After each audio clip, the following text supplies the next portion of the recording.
Hey everyone, today in this video I'm going to walk you through the map settings on your 3i S10 Ultra. If you're interested in this product or you want to find out more about it, the link to it will be in the video description. So here's a look at the 3i app with our S10 Ultra set up.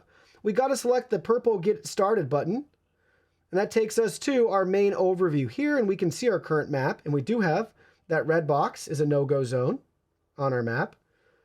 We can do full room or zone cleaning thanks to the mapping abilities of this vacuum. So room is what you'd expect. You can pick and choose the rooms to clean. Zone is drag and drop a single box somewhere on your map, and you can choose just to clean and target that particular area for cleaning. Let's select the map icon in the top right-hand corner below the settings gear. And this takes us to all of our map settings and features. First, we have map management, where you can save at least 4 maps here. And then we can go and pick and choose a different map, right? So we could choose map 1, set as current map, rename or delete. So you can manage your maps there. Next, we can edit the rooms.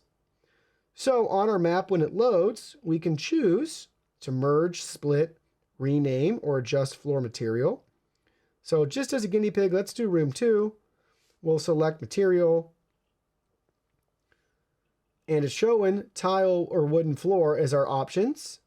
So that's going to be the one that we want. So that's great. And then let's choose room 1 and room 2. Now we can merge if we wanted. Or we could take room 2, we could split it or rename right there. So you can adjust floor type and configure the rooms on your map.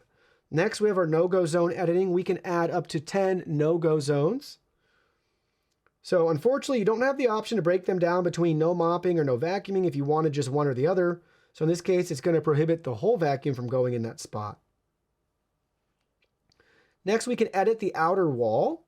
So we can select and highlight the wall and drag the outer wall to adjust it. So if the map isn't how you want it to be, you can do that here. In our case, ours is great, so nothing that we have to do. But look at that, you could really expand it out if you wanted. Pretty cool. Next, we have adjust furniture. So you can actually build out the map with all of this furniture that you see here. Ours just went ahead and it actually added the furniture itself, and I'm happy and pleased with it so far, but we could delete that or move it around. Pretty cool.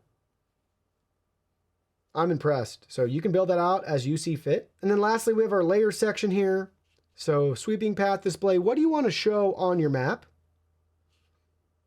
I leave all those on personally, but it's up to you. I do wish we had a map viewing option. I haven't seen it or been able to find it where we could adjust. I don't like the 3D view personally.